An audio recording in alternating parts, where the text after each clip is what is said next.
First a bit about me and a bit about George. LinkedIn put out last week that I've been at Wildwood for 24 years, which was slightly shocking. And I got congratulations actually from lots of people. Wildwood is a PR marketing agency. We've been in existence since 1994. I joined him in 1996. We do lots of work for brands in building, construction, interiors, technology, and we've got about 15 people at the company. And when I started working for Wildwood, it was all about the written word and photos, and increasingly it's becoming about the moving picture. And I think that's a really interesting transition. We're doing a lot of video work for our clients, so I thought that's why it'd be useful to share some of that expertise with you guys and why it's important. We had George work with us for a couple of years ago. And yeah, George, do you want to say a bit about the stuff that your background? Yeah, sure. So my name is George Mitchell. I'm a freelance videographer. So this summer I graduated Bournemouth University, where I studied BA Media Production. And so, yeah, as part of my course I did a placement year. That went quite interestingly in the fact I was working for an animation sort of company. The boss of that did a runner, left about 5 of us interns sort of with no job. Luckily, somehow, friend of a friend, managed to find Wildwood, and it sort of worked really well because they didn't do loads of video stuff, so I could sort of come in and do a lot of that for them, if that makes sense. And it sort of really worked well. And then I think Jeff started to realise the potential of video for businesses and how well it can work. So yeah, so we actually I'm doing a job with George tomorrow. We did one job on Monday up in London where he did a whole day's filming. I'd say he's just finished another project for us for another client. We're probably doing about 5 or 6 different video projects every month now, and that is 5 or 6 more than we were doing 3 years ago. So other things that we do, so we do PR, we do digital marketing, we do media buying, we do all the typical things that you would expect of a PR and marketing firm to do. But like I say, today I'm here really to talk about video. Who have we done video and animation work for? So these are some of the brands that we've done stuff for. Roca Bathrooms, we did a new showroom opening video for them last November, which went really well. CDA, which is the organisation, the trade body that Alex's company belonged to, Home Technology Integration. We're doing regular video work for them, which can be anything from can be stuff of their teachers teaching, room full of integrators like Alex, can be putting together glitzy videos around case studies of super duper high-tech projects, the sort of work that Alex does. Can be piece to camera stuff. It's a real mixture of things. British Institute of Interior Design, which Chloe is a member of. We've done various video work for them. We did regularly do conference video and event video activity for them, where their people are talking, we're putting stuff together as short summary videos. Really interesting. Rockwool, a brand I'm sure most of you might know if you're into insulation in a big way. We do a number of case study videos for them over the years, and that goes very well. Meridian, which is an audio company that does high-end speakers that, again, Alex is probably quite familiar with. We're doing event videos for them. We're doing educational videos for them. We're doing case study videos for them. Key Safety, which is a guard railing product for that architects might be familiar with. We actually we do a lot of work for them where we're just editing videos that they give to us made by their Polish distributor and voiceovering the content in English and piecing all that together, which is quite interesting, as well as creating new stuff ourselves, sometimes just from photos, stitching photos together with captions and making video, which is a really interesting thing that you can do. So not necessarily hugely expensive case study type videos or corporate videos for them. And ditto for Crestron and AWE. So I just wanted to put up some of the brands that we've been doing videos for in the past, well, 6 to 12 months really. Why does video marketing matter? There are lots of statistics on the internet that you can find, and I just pulled out some that I think are really interesting. The first one, in 2017, so that's 3 years ago, the world was watching 1 billion hours of YouTube social video per day. Now that's the equivalent to 8.4 minutes per day per human. And I think it's going to be more than that now, particularly accentuated by the fact that we've been in lockdown and the pandemic results means that people aren't interacting as much as they were face to face. We are relying more and more on video. We're watching it more. It's important and it's going to grow. Merely mentioning the word video in an email subject line increases your click-through rate. And I don't know if many people know that, but that is really interesting, I think, for anyone doing any form of email marketing. If you can put video into it, you are going to get better engagement. And social video generates much more sharing. 1200% was the stat that I found than conventional image and text posts. So again, if you're putting video on social media, it's going to get better engagement. Excuse me, dog. Running out the room. It's going to get much more social engagement. And I think we all want to make sure that our social media stands out. So thinking about video, making that content richer by adding video into it is really important. Something that we were chatting about with Alex just before you all joined us was that video is watched, 50% of video is watched on a mobile device. A lot of that is with the sound actually off. And Alex was describing how he flicks on Instagram in the morning, clicks on some videos, and he can't hear what people are talking about, which shows how you need to think about the captions that you're working with video as well, because it's not, you can't expect people to just having the volume on all the time. And I think that's a really interesting point. If you are making video, think about what you're doing with the sound. 73% of B2B marketeers report a positive return on investment from video marketing. So I think there's a bit of a myth that video is only for consumers. It's not. And in 2020, Cisco found that 82% of all internet traffic was video traffic, which again is quite staggering, and I think is going to only increase. And another thing in terms of length, a lot of people, when they do produce video, I think make the mistake of thinking they're making the equivalent of War and Peace. Keep it short. Videos up to 2 minutes long get the most engagement.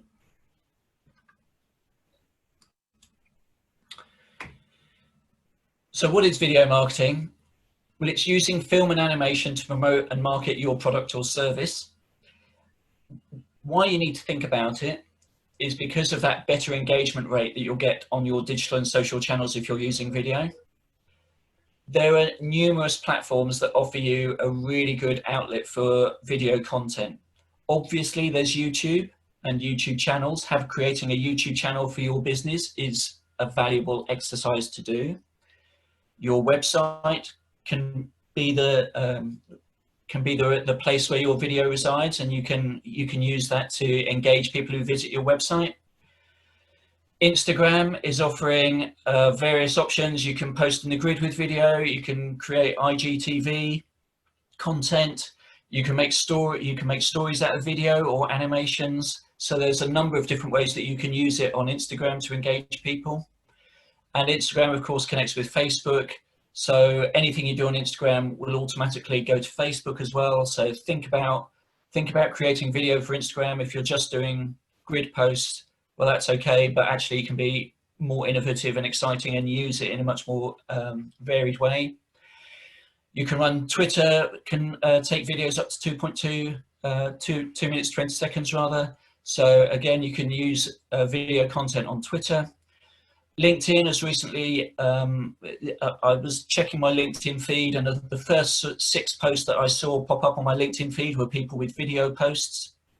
So again, lots of opportunity, people are doing it, it's important, and LinkedIn is a B2B connecting platform. a great way to energize your posts. And the really exciting thing about social media that George and I were talking about this yesterday is actually if you create content for social, then you can actually use it as part of your targeted advertising campaigns as well. And I think if you take on board the greater engagement that you'll get through social channels, videos will help your ads stand out more on those social platforms. Why I like video is I think it gives a really human and authentic voice to your brand. And I think that is something that's getting increasingly difficult to do just again with words and pictures. People want to see, they want to build a relationship with the people behind your brand, behind your company. And it's a great way for them to actually see you, meet you, talk to you, find out about you, hear what you're about. And it's much more flexible, I think, than just words on a page. It's easy to consume. I think there's a bit of a generation thing as well going on in that the younger generation, certainly 20-somethings, 30-somethings, are much more used to going straight to video to consume content rather than written word on a page. And I think the fact that it's available and can be consumed on so many different platforms these days, we're all getting used to just watching stuff rather than reading about it. The really big and exciting thing for everybody in this group today is that it's much easier and much more cost effective to produce than ever. When I started 20 odd years ago, if a client came to us and said they wanted to produce a video, we'd be looking at £10,000 to £15,000 for that sort of investment. There's a lot you can do for under £1,000 these days. That's if you're paying somebody to do it. There's a lot you can do yourself that will just cost your time and investment in putting it together. So you've got options of doing it yourself, getting somebody in to do it for you or with you or helping you out, or a combination of the two. Content for video. So I think the things to think about as to what makes good content are things about your brand, telling your company story. And you can look at a sort of corporate video, history of your company type stuff, but also maybe talking about the values, what matters to your brand. I think if I could pick on somebody from the group, Chloe from Materialise is really good at talking about sustainability in design, vegan design, and she started doing videos on that, which I'm finding really interesting and engaging, Chloe, just if you're there. And I think that sort of thing is perfect content for video. Obviously, you want to talk about your products and how they work, how-to videos. We all go to Google to find out how things work if we're rather than go and get the instruction manual these days. So thinking about that in a B2B context, if you're introducing a new product or a new service, video is a great way to communicate what you're offering. Events and activities. We all go and do things, or we did at least before this coronavirus thing came along. And I'm sure we will be doing a lot of events and activities in the future. So think about how you can make video part of that story, whether it's a human story around what you're doing, which people are interested in, particularly people will engage with that on social media, or whether you're talking at an event, or even just visiting something. I think it's really interesting to hear, and one person that is great at doing that is Sophie Robinson, who's obviously part of the Sussex design and build community. If you watch her on Instagram, she's always forever talking about where she's going, what she's doing, and it's just a really nice human video story. We all want to position ourselves as experts, and a lot of us are blogging, so think about the vlog idea of turning that blog into a piece of expert advice as a video. Again, that will probably get more engagement than just a blog. I've talked a lot about case studies and testimonials already. If you've done a project and you've got access to for a film person to come and film there, then you can make really nice stories about what you've done, which again, I think is so much more powerful than just flat pictures on a page. We're doing a lot of that work, particularly in Alex's market in the home technology space these days. And there are some great videos out there of walkthroughs of what people have done. I can see that working for interiors, for architecture as well. Live conversation. So just down at the left-hand corner of the screen, you'll see me in a live conversation there with Cinzia Moretti, an interior designer. Cinzia invited me to join that on her Instagram channel a month or so ago, where we just talked for marketing. It was broadcast live over Instagram. There have been more than 1,000 views of that video, which is quite staggering. And my feed is continually popping up with people doing live chats on Instagram. That's being done by some really just ordinary designers or people. You know, they're not special video producers, but they're doing something innovative and bold by going out there and arranging conversations with people in the industry, talking about particular issues. And I think, again, that's something really worth exploring. So just a checklist of what you need to consider with video. First of all, a plan. Don't just pick up the phone and start filming and put it out online without thinking about what you're doing. I'll say a bit more about that in the next slide because we've got some useful tips on that coming up. You need to have an idea of what your storyboard is going to be. That can be a written down script for you if that's helpful, or you can just have key points down so that you know what you're going to be talking about, but understand the sequence of what you're going to be doing and how you're going to do it before you actually start the filming. Understand and use your cameras, your equipment, what you're going to be doing. And again, we'll talk a little bit about that in the next slide. George has got some insights for you there. Think about where you're doing it, what the location is, and indeed think about whether you're doing that in an office environment, what that looks like.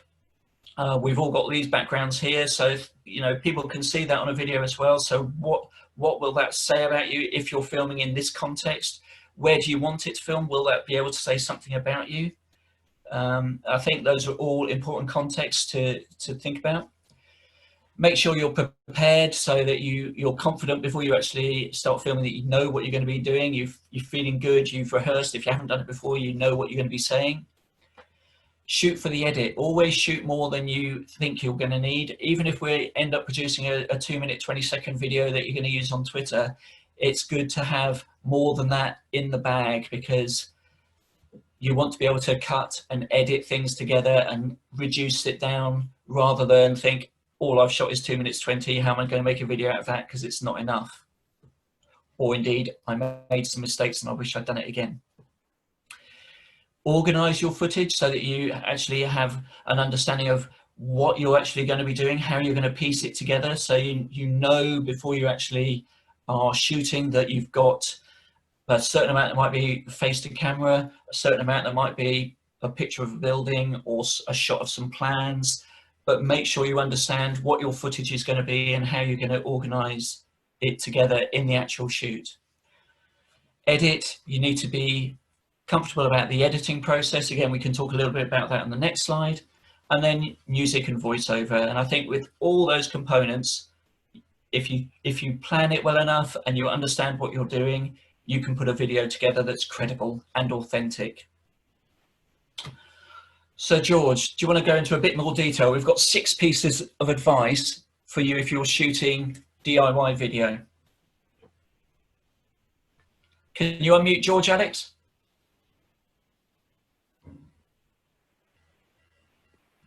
Right, there we go. Sorry, yes, I was muted. So these are just a few tips to sort of, there's a little bit of overlap on some of the stuff Jeff just said, but this is sort of some, kind of pitfalls that people often fall into that can really make the difference between having professional looking video and, really amateur looking stuff. And this is all stuff you can do yourself. So some of you might think that this, what I'm going to say might be a bit obvious, but obviously we'll have mixed abilities here, so I'll go through them anyway. So one of the most crucial things I think is important to think about is the purpose of your video. So, from this video, from this Zoom call, you might think, wow, yeah, okay, we need to do video for our business. So don't just grab your camera, run around, think, right, we'll film that product, we'll film this thing we've done. Think about who you want to see it and, what action you want them to take. So if you're trying to sell something, then, say it's a light, a light product or whatever it might be, you don't just want to show that and then job done. If you're trying to sell that, then you need to direct them, direct them to how they can purchase, how they can follow up, the call to action. So it's creating a plan and really thinking about what it is you want to create, instead of just, filming with a half idea. Sit down, come up with a plan and determine the direction your video is going to take. I think that's one of the best tips to maximize your video. So the next point is sound. This is quite an interesting one, because a lot of people don't realize that with video, sound is actually 50% of the experience. It's more so in cinema and film, but still in any video, you're hearing as much as you're seeing. Obviously, people have their phones muted and stuff, but it's another thing that really makes the difference between professional and amateur content. So ways you can sort of, if you're filming yourself, so these days you can use a smartphone which has really good quality camera, that's easy. But then sound wise, you don't want to be somewhere with loud background noise, by a road, or with a loud air conditioning unit. Or say you're in a really echoey room that just sounds horrible for people, or windy, etc. So you also want to avoid using the camera's built-in mics. So if you want to start making video for yourself, you've bought a DSLR, which would be good enough. The mics built into that camera are absolutely rubbish. So that is one thing. Do not use those mics, because when people hear it, because that video is associated with your brand, and if someone listens to that and think, oh, it looks nice, but it sounds crap, then that comes with your brand. So you kind of want to be aware of that. And so, yeah, so you can also get simple, off Amazon, you can get tie clip mics, which you can just plug into your phone, and they improve the sound quality, of your videos tenfold. They are really beneficial, in my opinion. And then also for sound, just adding some subtle music in the background can really make the video more engaging and just make it more interesting subconsciously. So my third point is framing and composition. And now some of you, it might be obvious that frame things up nicely. But there are videos out there from businesses where, half someone's face is cut off, or, it's just not set up in a way that's pleasing on the eyes.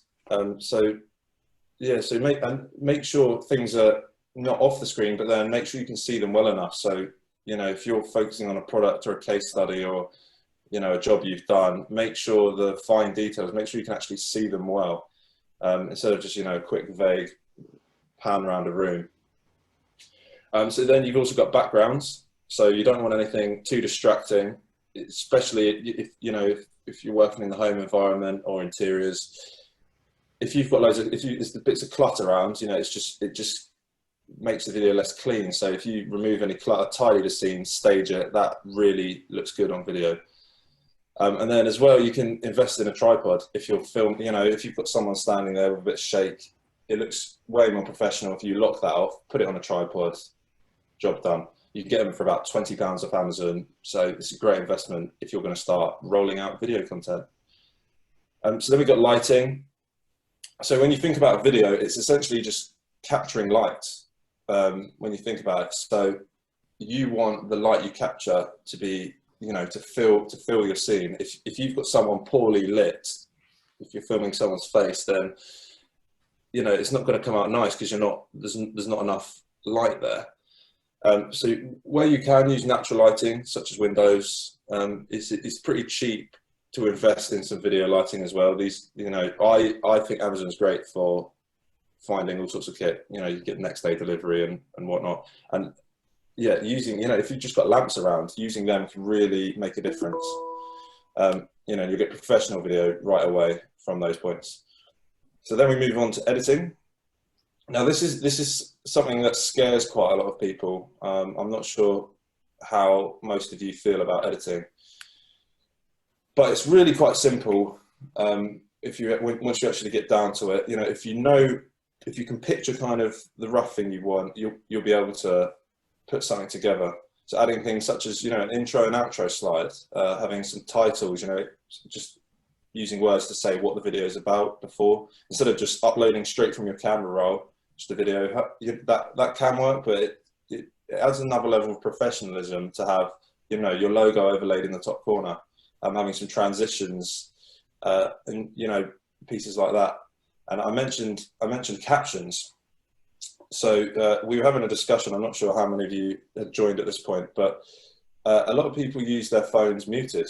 So if, you know, you've got, great, someone talking through it, or it sounds lovely, but if someone's muted, if you've got captions explaining your key messaging of the video, then, you know, say that's 20, 30, 40% have it muted, then that's another 40% of people's attention you can capture, which, you know, is really useful in terms of achieving your video's purposes. So in terms of editing, you can, there's paid software. The best software is obviously paid to be able to do this, but there's loads of free stuff. So if you're a Mac user, there's iMovie, which is actually great. I could edit, you know, something at a professional level on iMovie. Windows, you've got Windows Movie Maker. And so if you have Mac or Windows, they're the main two, but you can also edit on a mobile phone these days. So, you know, that really could speed things up. If you can shoot on your phone, edit on your phone, and upload from your phone, that just makes a really quick and dynamic workflow. So you can get iMovie for iPhones, or there's apps called Splice Quick. Really, the internet's your best friend here, in the way that you can, so anything production-wise, anything editing-wise, or on YouTube, you know, down to the smallest detail, everything's there for you to learn. If you just want to put the time in, it pays off, and you get some really useful knowledge to help get your business expanding and getting out there and being seen by people.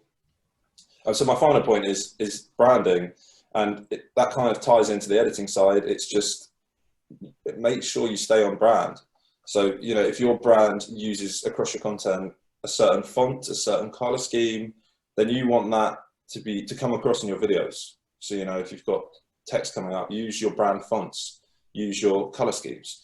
And what this does is it just creates a really consistent and strong brand image across all your online presence. So, you know, you might upload something and someone recognizes it and associates it with you.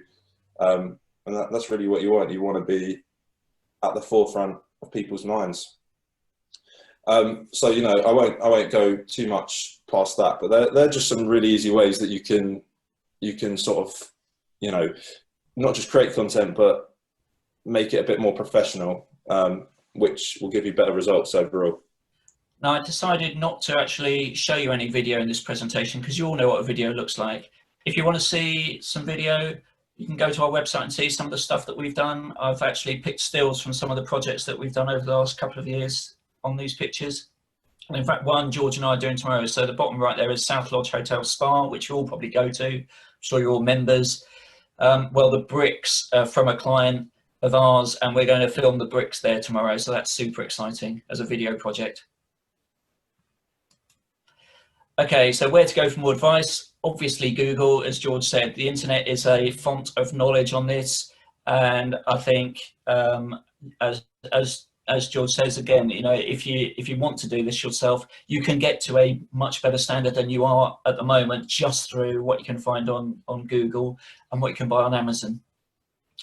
Your peers, have a look at what your peers are doing in terms of video content. I think that's always good to benchmark against what they're up to and what they're doing. So if you know what your competition's doing, gives you some ideas of what you should be doing, or perhaps you might see things that they're not doing that you think, hey, I could do that. So always benchmark. I think that's really important. You can talk to me or George. You know, we're both part of this group. George is based in Burgess Hill. I live in Brighton whilst the office is closed. So, you know, we're happy to meet up for a coffee or have a chat with you about what your ideas might be. Won't charge you anything. If you want to pay us to do something, obviously we'll take your money and do something for you as well. So not a problem. Who's got questions?